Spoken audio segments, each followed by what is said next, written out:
Well, one high street that knows all about that is Crickhowell near Abergavenny in Wales. It was named the best high street in the UK at the Great British High Street Awards last November. Well, the woman behind that win was named a high street hero. She is Emma Corfield Walters and is with me this morning. Emma, morning to you. Nice to see you. Look, I mean, as Charlie says, oh, let me get on the stool. More talk, more reports, more proposals for the change in the high street. But you've actually done this. You've managed to turn around the fortunes for your high street. Yeah. How? What did you do?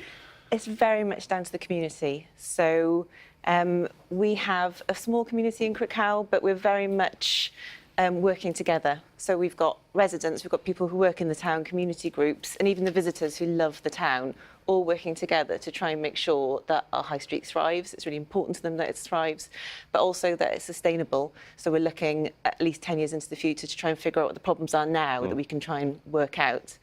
And also we've got a really great retail mix with some really innovative businesses that know that they need to get behind the counter, behind the till point, to actually do something about the high street. I mean, we're looking at some of these pictures there of Crickhowell about, talk me through some of the practicalities though. We're seeing some of the shop owners there. As you said, you've all had to work together.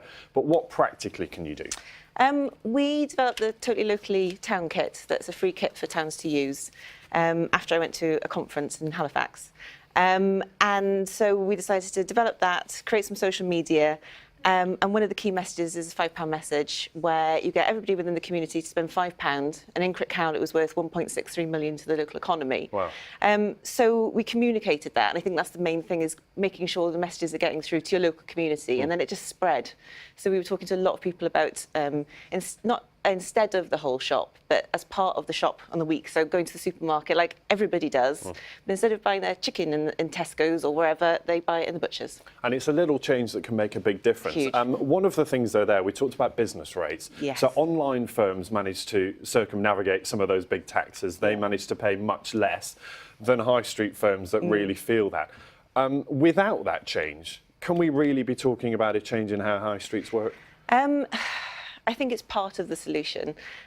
We pay, I think, 2.4 of our annual turnover in business rates, whereas an online retailer such as Amazon is, I think, is 0.7. As a bookseller, I think that's really unfair. So it's a case of levelling the playing field in terms of the business rate side of things, but also there's elements of absentee landlords that we have problems with too. So yes, the business rates reform would help, but I think it needs to go further in trying to figure out how we fairly tax also online retailers, whether that's a sales tax or a green tax.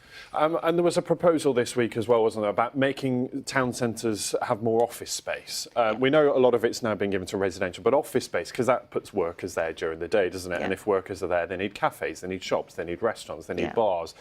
It's about trying to come up with a cohesive plan, isn't it? Yeah, it's a bit chicken and egg, because obviously you need to have something there to attract the office workers in the first place. So again, it's about innovative use of retail space, and it's not just about opening another cafe or hairdressers or a nail bar. It is up to people looking to invest in a town with a business to do something a little bit different and make sure that their service offering is really good as well, because that's what people come for, as an experience. Yeah, and it's about that experience, isn't it? Emma, it's really nice to see you. Congratulations on that win, and let's hope other towns and cities can follow your example. Emma Corfield Walters there, High Street Hero of 2018.